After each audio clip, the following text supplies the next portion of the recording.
Hello everyone, it's Gigabeef here, and today we're looking at the patch 14.1 patch notes, which have been adjusted by BSG since the patch notes were posted. So I'm going to show you that part immediately. We scroll down here. This section did not exist when they first posted it. So what they've done is a couple of these different body armors. They have changed the soft armor from class 2 to class 3. So that's the Trooper, the AA CPC, the Cry Precision CPC, which is one of the Goons rigs, the Bagari, which might actually be quite good now, the Anna Tactical M2, the Cry Precision AVS, the Cry Precision AVS Tagilla Edition, which is just the Tagilla rig, and the TacTech. These have now all been changed from class 2 body armor to class 3 armor on the soft armor, so that's without any plates. The ones that I would pick out of here that are actually good are the ones that don't just cover the plate area, so we'll have to see where we get in game, but assuming that that's still the same as it was before, the Trooper is actually not too bad, the Bagari is pretty good, the Anna M2 is decent, and also the Cry Precision AVS. All the other ones, the actual soft armor only protects like the plate area, so you still have these gaps around your thorax where you can be shot and there's no armor at all. So 4 of them I think are good and 4 of them I think are not good. So a little bit of a buff to these. This is what they changed since the patch notes went live. So we'll go back through the rest of the changes now and we'll have a look at the rest of it. So rework the damage through layers of armor. Now when each layer is penetrated, the bullet loses some penetration power and damage depending on the characteristics of the penetrated armor.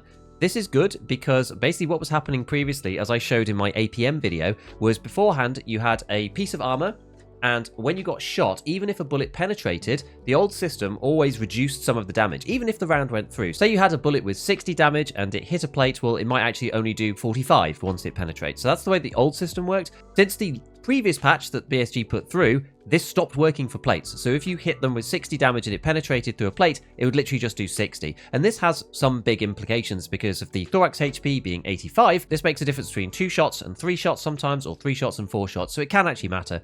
But this now apparently is fixed. So we'll have to go and test it as always, but apparently they've fixed that. Next one is fixed an issue with missing blunt damage when hitting a ballistic plate. I'd kind of assumed that this was the way that the system worked, but apparently they've re-added blunt damage in, but with the caveat that blunt damage now decreases when there is soft armor behind the unpenetrated component.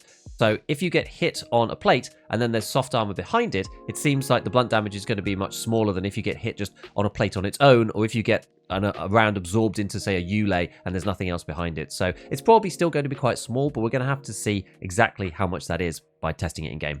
Adjust the head colliders for eyes and ears. I suspect that this was the reason that, for example, APSX was one-shotting people at any distance. Historically, this didn't do that because APSX has exactly 35 damage, so because of the distance drop-off, by the time it got to you, even if you were really close, it would do like 34.6 or something, because 0.4 of damage got, dropped off once the bullet left the barrel and it came towards your head, and it wouldn't quite kill you. In this patch so far, we've seen that APSX will actually one-shot you all the time, from any distance, which is quite amazing. And I think it was because it was penetrating through multiple head colliders and dealing the damage twice, so it's dealing near 70 damage, which is obviously an instant kill on any PMC. So it looks like this has been changed. I think this means that it fixes things like slap plates and stuff, but obviously we'll reintroduce the APSX not one-shotting again thing, which is unfortunate.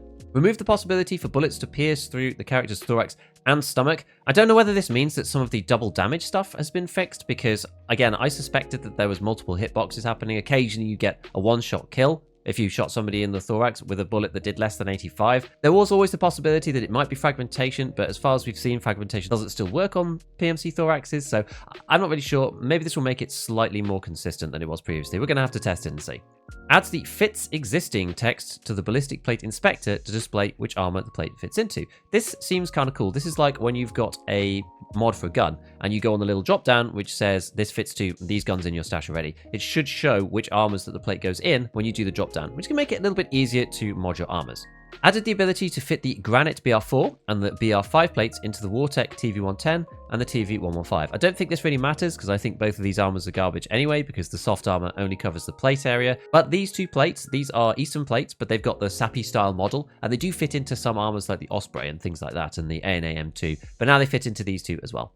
Adjust recoil parameters for pistols, shotguns, and the SKS carbine. This is going to be interesting because pistols seem to have extremely good recoil, shotguns seem to be kind of unchanged, and I don't know what they've done with the SKS, so we're going to have to see that in game, but it'd be kind of interesting to see if the pistols have actually kind of gone back more towards the old model. I do think that maybe they were slightly too strong, like the recoil almost seemed like they were braced in a stock, like a rifle or something, whereas shotguns, they were still kind of the old semi-auto. Like semi-auto just has taken a bit of a nerf this wipe just because full auto is so good, even if semi-auto didn't really change. Added contact shadows for the BTR and updated some visual effects of the BTR machine gun fire. Okay. Adjusted random container spawns, so you're less likely to get one with nothing in it, which is awesome. Added the tenths of a percentage display when viewing the total number of players who have completed achievement. All right. Sound on ground zero in the streets. Again, okay, fine. All right, so we've got the armor stuff that, as I said, was added later. Now, here's the controversial part. In the near future, the in-game stash expansion and access to the practice co-op mode will become available for purchase in the profile page on the official Escape from Tarkov website.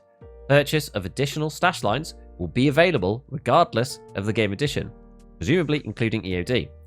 Purchasing access to the practice co-op mode will be available for all editions. Okay, they needed to add that back because with removing EOD, that ability was completely removed. For Edge of Darkness owners, the ability to play in practice co-op is available by default, so no change there. Now, this one is causing a bit of a stir, especially on Twitter in particular. A lot of people are worried about the way that this is going. I think it's less about the actual stash space being purchasable and more about what this means for microtransactions and that kind of thing, and whether this is a slippery slope. Me, personally, I don't think it is. I kind of trust BSG and Nikita because they could have done so much more with cosmetics and all kinds of things if they really wanted to milk the game, and they've been pretty restrained until now. As Nikita says, there's a Reddit thread that he has actually posted about this morning for some additional context on this. As you can see, this is literally from him. He said, so about purchasable stuff. So the thing is that we wanted to add purchasable options for EFT players because we removed the EOD version and some of the EOD features need to go back, co-op offline, which I completely agree with. The game is running for 8 years without any additional flow. You just buy it and play forever. And it's pretty unique for a game such as EFT because, in my opinion, the game's not really a beta. It's a live service game. Maybe controversial opinion there, but that's the way that I see it. In upcoming patches, we want to add stash expansions for every version available, so it does sound like EOD, up to 28 additional lines of stash space. That is 280 slots. That's a lot. That's like an entirely new standard account. Clothing early unlock, and the ability to play offline co-op, which currently is an EOD feature. There will be no in-game money, items, weapons, gear purchase packages, and so on. No boosters. About stash expansions, later you'll also have the option to earn those lines in game too without spending any money. Tell us, what do you think? I'm not going to say too much about it. I think it's fine. I honestly don't really care. Now, if we go to Nikita himself on Reddit, we can actually see what he posted to, again, one guy. So somebody said, I'm down for having skins purchasable, but keep in mind, big reason I like the realism. I don't want to be killed by the anime girl face mask with the rainbow shirt, blah, blah, blah. And he said, look, it'll be the same clothing we have in game. So don't worry, they're not going to go stupid about it. You're not going to suddenly be killed by, the cat girl operator or something. It should be fine. I trust them on this, honestly. Like, whatever you say about BSG, they have a very strong vision for the game, and I just don't see any universe that they add, pink M4 skins or something like that. I just don't think it's going to be something that they do. So, on to the rest of them. Most of these are just fixes. So, fixes to adjustment visuals of Ground Zero and Streets, lack of camera shake on stationary weapons, shifting the incorrect aiming line on iron and hybrid sights at high FPV settings. Interesting.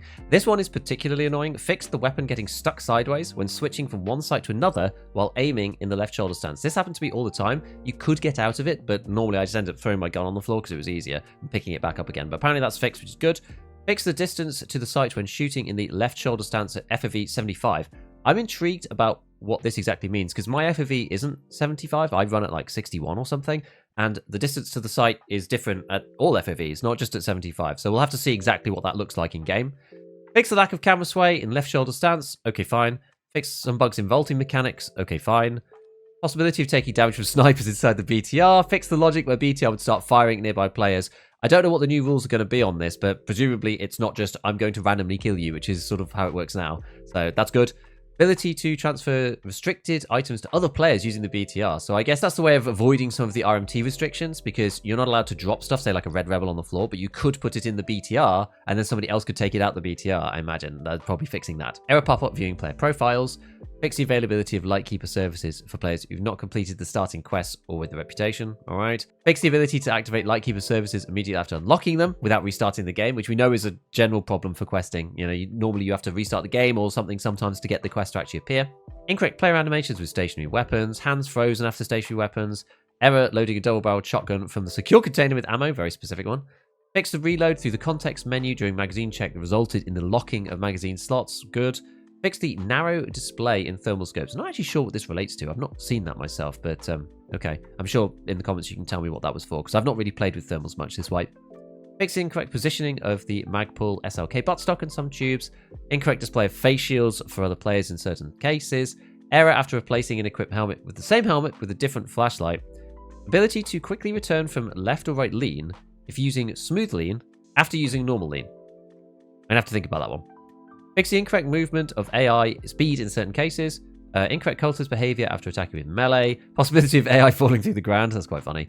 Error after post-raid therapist healing screen with elite charisma. Incorrect logic of unlocking new quests after failing the previous quest. Incorrect objective area for capturing outposts. We'll have to see what that means because they've changed this a few times. Not that this really matters anymore. People were doing it because you got a Zabralo, but now they've changed so at good part 3. That doesn't really matter now. Fix the disappearance of the secure container when interacting with equipment presets in certain cases.